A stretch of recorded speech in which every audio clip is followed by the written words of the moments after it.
কদিন পরপরই অগ্নিকাণ্ডে আমরা দেখি যে বহু মানুষ হতাহত হন, বা অন্য কোনো দুর্ঘটনা, অন্য কোনো অনাকাঙ্ক্ষিত অ্যাক্সিডেন্ট, সেখানে দেখা যায় বহু মানুষের মৃত্যু হয়, মৃত্যুর মিছিল আমরা দেখতে পাই।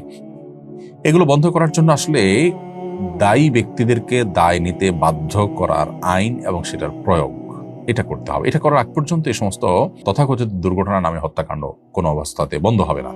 মিরপুরে যে অগ্নিকাণ্ডের ঘটনা ঘটলো, সেখানে 16 জন তাজা প্রাণকে আমরা হারালাম, 16টি ফ্যামিলি, বরং তার চেয়ে বেশি সংখ্যক ফ্যামিলি নিঃস্ব হয়ে গেল। সামান্য কিছু ক্ষতিপূরণ দিয়ে বা একটু শোক প্রকাশ করে আমরা আমাদের দায় হয়তো সেরে ফেলি, কিন্তু যার যায় সে বুঝে সে কি হারায়, গোটা ফ্যামিলি কিভাবে সাফার করছে সেটা বলার অপেক্ষা রাখে না। অথচ এই ঘটনার পেছনে বিভিন্ন আলোচনা পর্যালোচনা থেকে যে সমস্ত বিষয়গুলো উঠে এসে, তার মধ্যে থেকে একটা হলো জনবসতিপূর্ণ এলাকাতে রাসায়নিক গুদাম করা হয়েছে, যেটা অনুচিত, এবং রাসায়নিক গুদামের পাশাপাশি ভবনের কোনোটাতে অগ্নি নির্বাপকের ব্যবস্থাপনা ছিল না, নির্বাপনের ব্যবস্থা ছিল না, এবং ভবন গুদাম কোনটিতে ফায়ার সেফটি প্ল্যান ইত্যাদি কিছু ছিল না, এগুলো লাইসেন্স ছিল না। তাহলে এখানে এতগুলো মানুষ কাজ করছে এবং এতগুলো প্রাণ এখানে আছে, তাদের জীবনের নিরাপত্তার কোনো ব্যবস্থা যেখানে নেই, সেখানে এরকম রিস্কের মধ্যে তাদেরকে ফেলে রেখে যে কাজ করানো হলো, এর জন্য যারা দায়ী তাদেরকে দায় নিতে বাধ্য করা উচিত।